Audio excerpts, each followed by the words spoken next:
அதெல்லாம் நல்லாவே தொல்ல கொடுப்பாரு. தனுஷ், நயன்தாரா விவகாரத்துல மறுபடியும் களமிறங்குன சுசித்ரா. தனுஷ் அப்புறம் நயன்தாரா விவகாரத்துல இப்போ தனுஷுக்கு எதிரா குற்றச்சாட்டுகள முன் வச்சுட்டு வராங்க சுசித்ரா.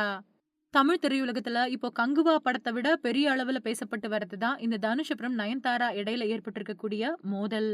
சீக்கிரத்திலேயே Netflix தளத்துல நயன்தாரா அப்புறம் விக்னேஷ் சிவனோட காதல் கதை ஒரு எபிசோடா வெளியாக இருக்கக்கூடிய நிலையில, அதுல தனுஷ் தயாரிப்புல உருவான நானும் ரவுடிதான் படத்துல இருந்து சில காட்சிகள பயன்படுத்த சுமார் 10 கோடி ரூபாய் தனுஷ் தரப்புல இருந்து கேட்கப்பட்டதாவும், அது மட்டும் இல்லாம நயன்தாராவுக்கு அது சம்பந்தமா நோட்டீஸ் அனுப்பப்பட்டதாவும் பரபரப்பான தகவல் வெளியாச்சு. இதுக்கப்புறமா நயன்தாரா நடிகர் தனுஷ வசைபாடி ஒரு ரொம்ப பெரிய பதிவ வெளியிட்டாங்க.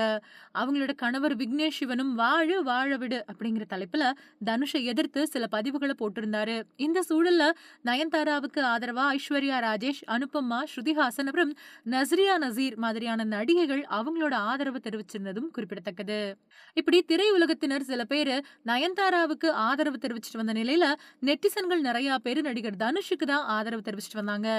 ஒரு தயாரிப்பாளரா அந்த படத்தோட முழு உரிமமும் தனுஷ் கிட்ட தான் இருக்குது. அதனால அவரு அந்த தொகைய கேட்கறதுல எந்த தவறும் கிடையாது. உங்களோட சீப் பப்ளிசிட்டிக்காக இப்படி பொது வெளியில நடிகர் தனுஷ அவமானப்படுத்துறது தவறு. அதே மாதிரி தானே முயன்று உழைச்சு உயர்ந்த ஒருத்தர, தன்னோட அப்பா அப்புறம் அண்ணனோட தயவால உயர்ந்தவரு அப்படின்னு நீங்க குறிப்பிட்டிருப்பது ஏற்புடையது கிடையாது அப்படின்னும் சொல்லியிருந்தாங்க. இது ஒரு பக்கம் இருக்க, எஸ்.எஸ். குமரன் அப்படிங்கிற தயாரிப்பாளர் விக்னேஷ் சிவன் மேல கடுமையான குற்றச்சாட்டு ஒண்ண முன்வச்சாரு.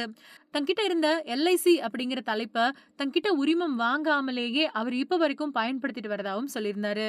இந்த சூழல்ல நயன்தாரா அப்புறம் தனுஷ் இடையில இருக்கக்கூடிய பிரச்சனையில உள்ள நுழைஞ்சிருக்காங்க பிரபல பாடகி சுசித்ரா. ஏற்கனவே பல சர்ச்சையான விஷயங்கள பேசி ட்ரெண்டிங்ல இருந்துட்டு வந்தாங்க சுசித்ரா.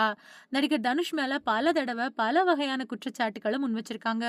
தன்னோட முன்னாள் கணவர் கார்த்திக் குமார் அப்புறம் தனுஷ் இவங்க 2 பேருமே ஓரின சேர்க்கையாளர்கள் அப்படின்னும் கூட பல மேடையில அவங்க பகிரங்கமாவே சொல்லியிருக்கிறதும் குறிப்பிடத்தக்கது.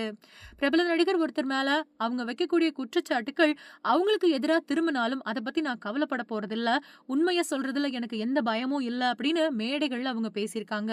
சுஜித்ரா பேசும்போது, நடிகர் தனுஷ் நடிகைகளுக்கு டார்ச்சர் குடுக்கறது அப்படிங்கிறது அவரோட இயல்பு. திரைப்படங்கள்ல அம்மா கதாபாத்திரத்துல நடிக்கக்கூடிய நடிகைகள கூட அவரு டார்ச்சர் குடுத்திருக்கிறாரு அப்படின்னு பகிரங்கமா சொல்லியிருக்காங்க. சில பேருக்கு அந்தரங்க தொல்லைகள், சில பேருக்கு தொழில் ரீதியா தொல்லைகள். இது மட்டும் இல்லாம தனக்கு ஒருத்தர பிடிக்கல அப்படின்னா, அவங்களோட இமேஜ உடைக்க தனுஷ் என்ன வேணாலும் செய்வாரு. எவ்வளவு மோசமா வேணாலும் நடந்துக்குவாரு அப்படின்னு சுஜித்ரா சொல்லியிருக்காங்க. இதையெல்லாம் தாண்டி ஒரு படி மேல போய் தனுஷ் ஒரு சைக்கோ அப்படிங்கிறதால அவர் கொடுக்கக்கூடிய டார்ச்சர்கள் வித்தியாசமானதா இருக்கும். முடிஞ்சா நீ சீக்கிரம் செத்துரு அப்படின்னு தனுஷ கடுமையா சாடி பேசியிருக்காங்க சுசித்ரா. என்னதான் ஒரு நடிகர் மேல வன்மம் இருந்தாலும் பொது வெளியில இப்படி பேசுறது நிச்சயமா ஏத்துக்கொள்ளப்பட முடியாது அப்படின்னும் சட்ட ரீதியா சுஜித்ரா மேல இப்போ நடவடிக்கை எடுக்கப்பட வேணும் அப்படின்னும் தனுஷோட ரசிகர்கள் சொல்லிட்டு வரதும் குறிப்பிடத்தக்கது.